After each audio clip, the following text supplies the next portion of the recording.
అందుకని బల్లి అంటే భయపడతారు. 10లో 9 మంది ఎందుకు భయపడతారంటే నెగిటివ్ కర్మలే చేస్తున్నారు. ఓకే.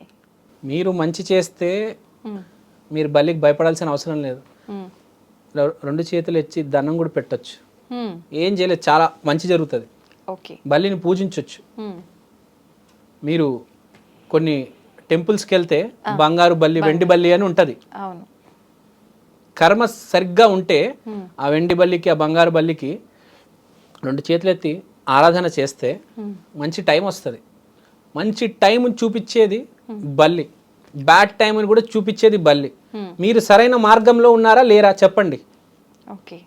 ఇంకోటి దీంతో ఒక అడ్వాంటేజ్ ఏంటంటే, మీరు నిజంగా మంచి మనిషి అనుకోండి, మీ పేరు ఇప్పుడు విజిత గారు కదా, మీరు మంచి చేస్తున్నారని మీకు నమ్మకం ఉందనుకోండి, కానీ మీకు ఇంకా దాని రిజల్ట్ రాలేదు.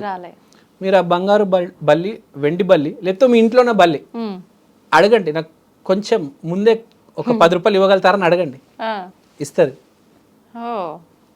She will give. This is the advantage. ప్రారబ్ధాన్ని కంట్రోల్ చేసేది విష్ణుమూర్తి.